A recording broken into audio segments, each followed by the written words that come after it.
Mas Rudi, kita Nggih? ini kita ini di Esatrate mulai tahun apa namanya 2016, 2017 mulai hangat-hangatnya segala macamnya itu begitu banyak berita-berita peradilan yang kita dengar Mas sampai bingung Mas. Eh, ini soal apa, nomor ini soal apa, terus MA segala macam. Nah, Mas, saya tanya Mas, ada berapa peradilan sih Mas yang ada yang melawan PSHT ini Mas? Dan juga substansinya apa gitu loh, Mas Rudi? Monggo Mas. Oke. Jadi yang pertama yang saya mau sampaikan bahwa konflik kepengurusan ini pertama kali digulirkan di pengadilan itu adalah di Pengadilan Negeri Madiun. Hmm.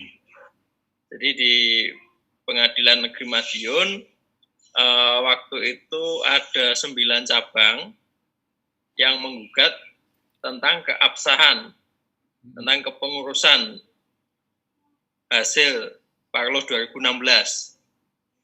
Nah, dan hasilnya di tingkat pertama gugatannya itu juga di NO, di tingkat banding juga di NO. Nah, saat ini masih dalam proses kasasi. Nah, itu yang pertama mengenai keabsahan. Jadi kalau kita bilang hasil Parlos 2016 ya tetap sah sampai hari ini, tidak ada satu pihak pun yang menyatakan bahwa hasil Parlos itu tidak sah. Tidak ada sampai saat ini, tidak ada. Nah, yang kedua adalah tentang gugatan badan hukum. Ya, gugatan badan hukum yang menggugat adalah Mas Taufik. Jadi dulu itu kan muncul badan hukum banyak itu. Jadi badan hukum PSHT ada 13 atau berapa itu kan, ya, yang memakai nama PSHT. Jadi itu ada Perkumpulan Persaudaraan Setia Trate, terus PPSHT PM Pusat Madiun, terus ada lagi PPSHT Trenggalek, PPSHT Bojonegoro, dan banyak lagi. Tujuannya apa? Mas Taufik menggugat Kementerian Hukum dan HAM untuk membatalkan badan hukum tersebut. Jadi badan-badan hukum yang memakai nama PSHT, ya kan, ini kan pecah-pecah banyak ini. Nah, ini kan kalau menurut landasan organisasi kita yang persaudaraan ini, nanti kan hal ini potensi menimbulkan konflik di kemudian hari. Makanya Mas Taufik maunya hanya ada satu badan hukum, ya, badan hukum PSHT. Jadi tidak ada yang lain-lain gitu loh. Ketika nanti setiap cabang mempunyai badan hukum sendiri lah, gimana mau sinkron keputusan pusat sama yang di cabang, seperti itu. Dan hasilnya adalah di tingkat pertama sampai saat ini sudah kasasi dan mempunyai berkekuatan hukum yang tetap, ya, badan hukum itu sekarang sudah dibatalkan, ya kan? Dibatalkan. Dan perlu dicatat bahwa ketika Mas Taufik menggugat Kementerian Hukum dan HAM untuk membatalkan badan hukum yang banyak ini, beliau bertindak sebagai ketua umum PSHT, dan itu nyata, konkret diakui oleh Pengadilan Tata Usaha. Jadi Mas Taufik beliau mewakili PSHT sebagai ketua umum PSHT yang sah. Nah, jadi itu sudah berkekuatan hukum yang tetap. Itu dua, ya. Jadi tadi di PN Madiun sama di PTUN. Terus pada 2018 itu ada lagi gugatan soal yayasan. Jadi ada Saudara Isbiantoro menggugat ada beberapa anggota dan pengurus yayasan PSHT. Jadi kita punya ada dua, ya, ini ada organisasi, ada yayasan. Ya. itu ada digugat di pengadilan negeri Madiun juga. Hasilnya di PN, PT sampai hari ini kasasi, dan kemarin kasasinya ditolak. Jadi seluruh gugatan ditolak. Sebelum ini putus, sebelum kemarin kasasi selesai, itu timbul gugatan lagi. Timbul lagi gugatan. Yang gugatannya sama. Yang pada pokoknya sama, hanya ganti penggugat. Jadi yang tadi yang gugat adalah Saudara Isbiantoro. Nah, yang kemarin putusan tanggal 18 Juni kemarin yang menggugat adalah Saudara Wahyu sama Saudara Andreas. Nah, di pengadilan negeri tingkat pertama putusannya NO. Seperti itu. Salah satu pertimbangan majelis hakim adalah ada gugatan yang materinya sama, gitu, yang masih proses di kasasi. Ya, intinya gugatan Yayasan Mas Isbiantoro tadi juga sama, materinya sama. Itu berarti kan yang di Pengadilan Negeri Madiun sudah ada 3, di PT UN 1. Terus ada lagi gugatan masalah hak merek di Pengadilan Niaga Surabaya. Kenapa Mas Taufik ini menggugat? Karena ada hak merek lambang, ya, lambang dan nama, ini diatasnamakan menjadi pribadi, yang mana kita tahu semua bahwa ini adalah milik organisasi. Itu diatasnamakan pribadi, dan itu sedang digugat oleh Mas Taufik, yang saat ini lagi proses di kasasi di Mahkamah Agung. Jadi belum turun putusannya. Ya. Jadi itu tadi di Pengadilan Negeri Madiun ada 3 gugatan, di PT UN sama di Pengadilan Niaga. Terus ada lagi 1. Jadi tadi kan gugatan Mas Taufik kepada Kementerian Hukum dan HAM mengenai badan hukum tadi, itu kan sudah inkrah. Nah, ini habis itu kan setelah yang lain itu badan hukum ini dibatalin, Mas Taufik itu mendirikan lagi badan hukum PSHT. Intinya apa? Biar kita menyatu, gitu loh. Kita sudah punya badan hukumnya sudah berdiri, sudah sah dari Kementerian Hukum dan HAM, digugat, ya kan? Digugat oleh Saudara Murjoko dan Saudara Tono, Tono Suhartono di PT UN Jakarta, yang saat ini masih proses kasasi. Kasasi masih lagi proses kasasi, baru minggu kemarin. Jadi ya selama ini belum ada keputusan yang inkrah, ya badan hukum kita ya tetap eksis, gitu loh. Belum ada yang namanya dibatalkan dan sebagainya. Ya. Seperti itu. Ya. Berarti yang sekarang masih proses menuju ke Mahkamah Agung itu ada 2, yaitu tentang kenapa? Ada 1, 2. Oh iya, 2 ya. 2. Soal logo tadi sama soal badan hukum, Mas. Gitu kan? Oh, 1 lagi, Mas. Apa itu, Mas? Yang yang gugatan 9 cabang. Itu paling lama. Oke. Ya, itu malah kesalip. Itu kemarin proses kasasinya malah kesalip yang soal yayasan. Oke, 3 berarti ya, Mas ya? Ya, ada 3. Oke, 3. Tapi yang inkrah udah 2 ya, Mas? Betul. Inkrah udah 2. Soal yayasan yang tadi udah dijelaskan sama Mas Runi, dan satunya lagi soal apa, Mas? Yang pembatalan badan hukum. Pembatalan badan hukum yang ini, yang banyak itu tadi ya, Mas ya, yang ada PSHT Bojonegoro, PSHT mana?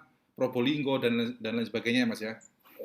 Oke. Eh, Mas Mas Runi, masih Oke, oke, Mas. G, Ya. Mas Rudi, saya ke Mas Runi ya, Mas Rudi ya. Ya. Oke, Mas Runi, saya kembali ke Mas Rudi. Mas Ya. Rudi, ini tentang apa namanya, tentang eh, yang penggugat ataupun tergugat dalam proses hukum ya di peradilan. Nah ini eh, Mas Rudi tadi bilang walaupun ada proses peradilan segala macam itu ADART tetaplah sah ya 2016. Kemudian kepengurusannya Mas Taufik tetaplah sah. Terus kemudian lagi tentang apa namanya yang dimaksud dengan para penggugat yang di saudara sebelah itu harusnya mereka itu menerima penolakan-penolakan atau hasil yang no tadi, harusnya itu bagaimana sih Mas yang harus dilakukan oleh saudara-saudara sebelah itu? Oke, jadi begini, kalau ini ditanyakan ke saya sebagai kuasa hukum, tentu ya itu hak mereka untuk melakukan upaya hukum. Cuman kalau kita bicara mengenai organisasi PSHT dan kita landasannya adalah persaudaraan, sikap seorang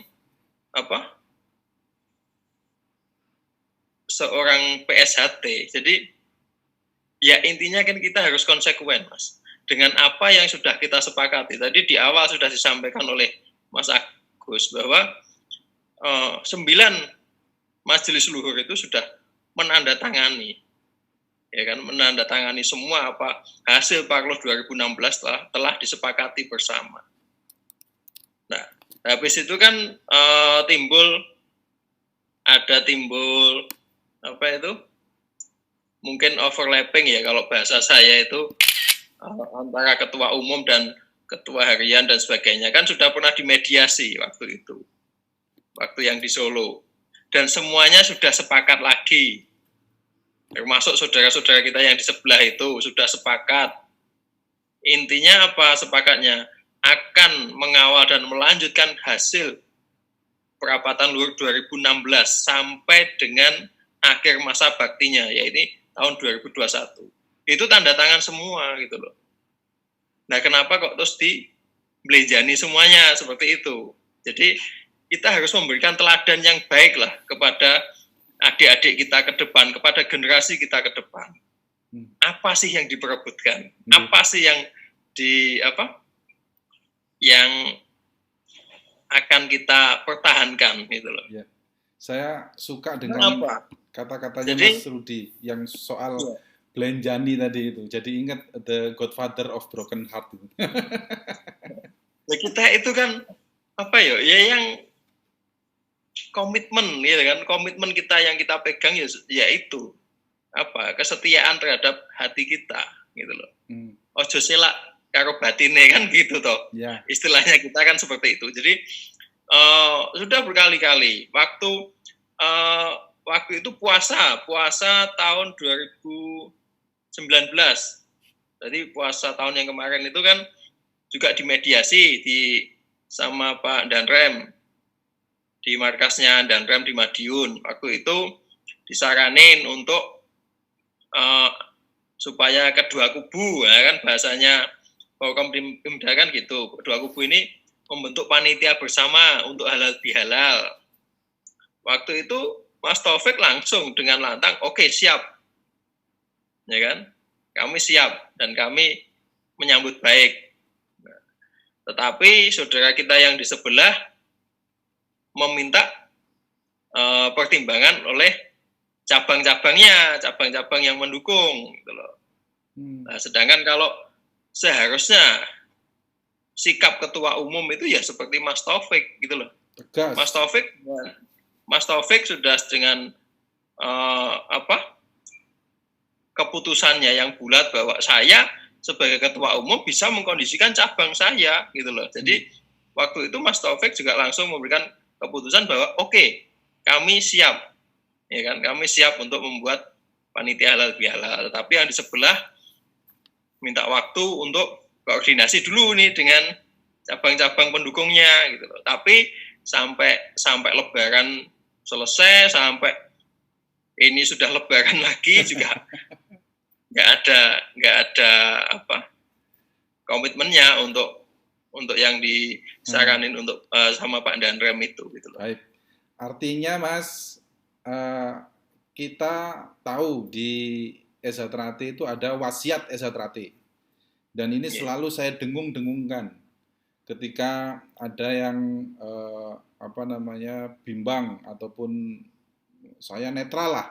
Tapi saya suruh untuk melihat dan membaca lagi wasiat Eza Trate di sana untuk supaya bersikap ksatria seperti itu, Mas. Betul. Saya lanjut ke Mas Runi aja. Mas Runi monitor Mas. Ya Mas, siap Mas. Oke, Mas Runi ini ada posisinya beliau di Biro Hukum dan juga di LKBH PS Sante. Nah, Mas, ini yang paling hangat di akhir-akhir bulan ini ya, yaitu tentang peristiwa Yayasan Eza Trate, Mas. Nah, Yayasan Eza Trate ini kan saya sendiri masih belum mendapatkan press release, Mas, dari LKBH dan juga Biro Hukum tentang ini, dan surat-suratnya ini sudah melanglang buana dari WA satu ke WA yang lain, bahkan dari medsos satu ke medsos yang lain. Nah, ini saatnya saya ketemu dan saudara-saudara ketemu sama biangnya nih. Biangnya untuk masalah peradilan Yayasan Eza Trate. Nah, Mas, persidangan terakhir yang terkait Yayasan Eza Trate, ini statusnya bagaimana, Mas? Tentang posisinya Yayasan Eza Trate ini, Mas Uni. Monggo, Mas. Ya, terima kasih. Assalamualaikum warahmatullahi wabarakatuh. Salam persaudaraan, Mas Agus, Mas Hendra, dan saudara-saudara yang lainnya. Sangat luar biasa dengan keadaan seperti ini kita ngadakan Zoom meeting ya Mas ya. Era digital new normal. Normal sak pikirnya gitu Mas. Ya. Memang kebetulan saya diberikan kuasa pada waktu itu oleh Mas Wiono dan kawan-kawan ya, kalau kita dan kawan-kawan dan banyak lagi kan, termasuk ketua yayasan yaitu Mas Lanjar terkait perkara perdata nomor 21 PDT-G 2018 PN Madiun. Dan saya menangani perkara ini dalam posisi tengah-tengah kalau nggak salah waktu itu ya Mas ya. Pergantian antar waktu. Jadi saya kuasa yang melanjutkan perkara tersebut, sehingga yang saya alami pada waktu itu sebagai kuasa Insinyur Harjo Basugiyono, Mas Cahyo Wilis, Insinyur Edi Asmanto, Dirjen Polisi Purnawiran Lanjar Sutano, Mas Sugiarto Hasono, Mas Wicatno, 6 sampai tergugat 6. Pada waktu itu tim hukum saya termasuk Mas Rudi Hartono, Mas. Terkait perkara putusan pengadilan ini sudah, alhamdulillah, kalau putusan nomor 21 PDT-G 2018 PN Madiun ini yang membuat adalah Mas Isbiantoro, yang mana dia bertindak atas nama pribadi beliau. Pribadi ya. Terus dalam gugatannya, makanya gugatannya putusan tersebut akhirnya putusannya NO. Net of complete fair play. Artinya gugatan itu afkur liber, jadi tidak jelas. Eksepsi yang kita layang itu dikabulkan seluruhnya, Mas, eksepsinya. Dan putusan tingkat banding menguatkan, yaitu putusan perkara nomor berapa ya? Bentar, Mas ya. Ini putusan nomor 38 PDT 2019 PT Surabaya. Putusannya menguatkan putusan PN. Jadi artinya sependapat dengan pertimbangan hukum yang dilakukan oleh majelis hakim yang mengadili perkara terkait perkara nomor 21. putusannya sama-sama NO. Hmm.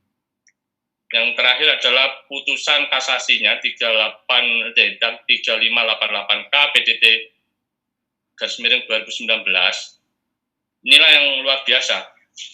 Terkejut sekali, gugatannya mengadili menolak permohonan kasasi dari pemohon kasasi Isbiantoro tersebut. Artinya gugatan semua itu ditolak, Mas. Apa yang disampaikan ditolak. Dengan berapa pertimbangan hukumnya, salah satunya ini, Mas. Pertimbangan hukumnya simpel sebenarnya. Pertimbangan hukumnya dari putusan tersebut ditolak karena tidak sesuai dengan undang-undang yayasan terkait pasal 35. Itu yang sudah BHT, berkekuatan hukum tetap, artinya inkrah, sudah tidak bisa diganggu gugat lagi. Ya, artinya mungkin kalau upaya hukum lainnya mungkin ya dia menekan peninjauan kembali PK. Ya. Tapi bagi kami PK itu kan gugatan yang luar biasa. Ya. Artinya Yayasan Sejahtera T dengan kepengurusannya itu sudah sah dan tidak bisa diganggu-gugat lagi ya Mas Runi ya? Sebenarnya yayasan itu mulai dulu sebenarnya masih tidak ada masalah. Ini yang gugat kan error in persona, Mas. Ya salah orang, legal standing-nya juga nggak ada, makanya gugatan mereka ditolak. Kalaupun kemarin itu menggugat atas Mas Isbiantoro berdasarkan dia sebagai anggota Dewan Pembina ya. Dewan Pembina ya Mas ya, anggota Dewan Pembina itu bisa, tapi ada jangka waktunya 30 hari. Apakah pemberhentian itu sudah benar atau tidak gitu. Harusnya ranahnya di situ. Tapi ini beliau menggugat atas nama pribadinya. Sehingga ya daluarsa juga sudah lama sudah. Artinya sudah clear. Yayasan tidak ada persoalan sama sekali sebenarnya. Yeah. Terus ada gugatan yang dilakukan oleh Andreas Eka Sakti dan Mas Wahyu Subagiono. Yeah. Namanya perkara itu perkara nomor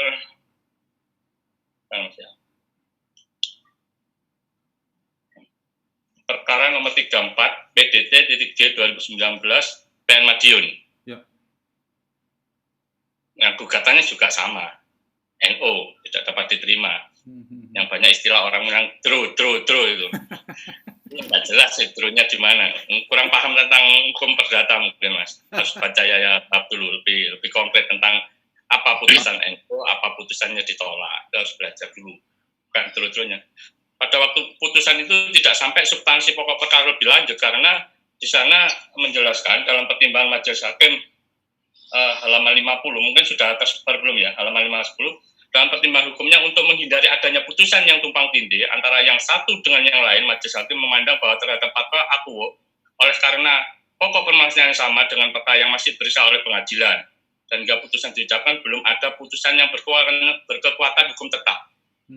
Ini ketika putusan kemarin Mas, belum sampai lanjut, ternyata putusan ini sudah keluar. Putusan kasasi sebenarnya 2019 Desember itu sudah keluar tapi belum dikirim ke PN Madiun.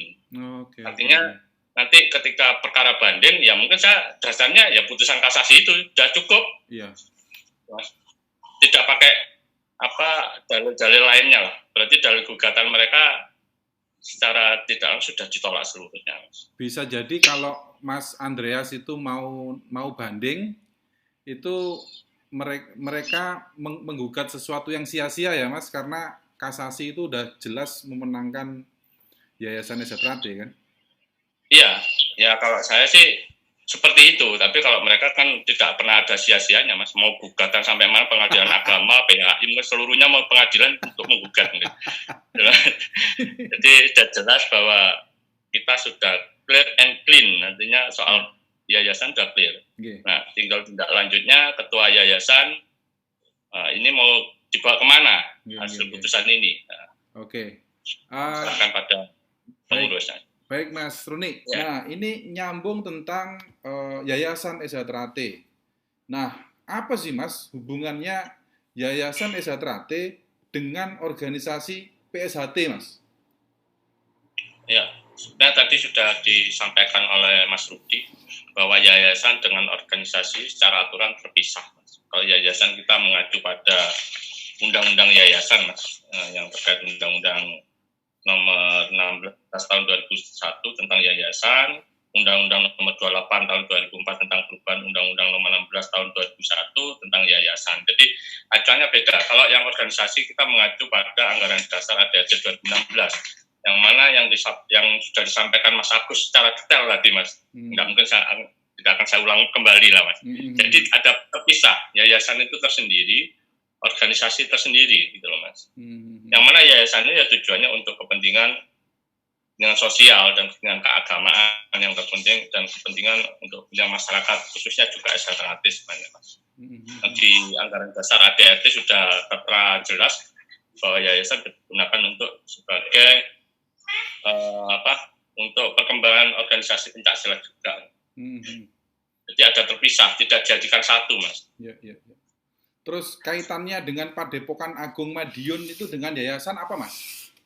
Kalau Padepokan Agung itu aset, Mas. Aset inventory yang dimiliki oleh yayasan, namanya sudah ya aset kepemilikan yang statusnya guna bangunan itu, Mas. Yang mana dulu peraliannya itu dari pembeliannya dari mana, apakah dari hibah atau dari mana, saya tidak tahu secara detail.